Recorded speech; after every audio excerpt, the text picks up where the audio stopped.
తాకట్లో ఉన్న మీ బంగారాన్ని విడిపించి ఆ రోజు ఆన్లైన్ రేటుకి కొంటాం. Sharma gold company. తెలంగాణ ఎమ్మెల్యేలపై సీఎం రేవంత్ రెడ్డి సీరియస్ అయ్యారు. ముఖ్యమంత్రి రేవంత్ రెడ్డి అధ్యక్షతన శంషాబాద్ లోని నోవార్డులో నిర్వహించిన సీఎల్పీ సమావేశంలో ఎమ్మెల్యేలకు నాయకులకు క్లాస్ స్పీకర్ పార్టీలో ఉంటే ఇష్టం వచ్చినట్లుగా మాట్లాడితే సహించేది లేదని కామెంట్ చేశారు.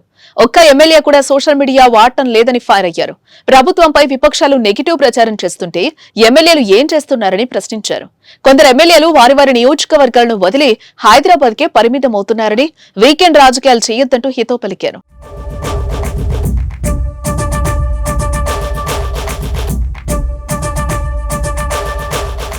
మంత్రి పదవుల విషయంలో ఎవరికి ఎలాంటి అనుమానాలు అక్కర్లేదని, ఆ విషయాన్ని అధిష్టానం చూసుకుంటుందని అన్నారు.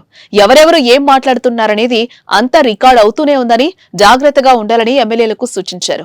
పార్టీ లైన్ దాటితే ఊరుకునేది లేదని, పార్టీకి ఇబ్బంది కలిగిస్తే నేతలకే ఇబ్బంది అంటూ హెచ్చరించారు ఆయన. ఇక సీఎల్పీ సమావేశంలో ప్రజాప్రభుత్వ సంక్షేమ పథకాలను ప్రజల్లోకి తీసుకెళ్లడంపై కాంగ్రెస్ శ్రేణులకు సీఎం రేవంత్ రెడ్డి దిశానిర్దేశం చేశారు.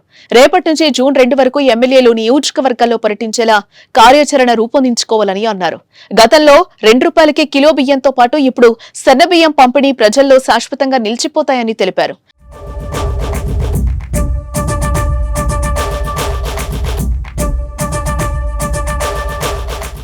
ఇక భూభారతి పోర్టల్ ను రైతులకు మరింత చేరువ చేయాలని పిలుపునిచ్చారు.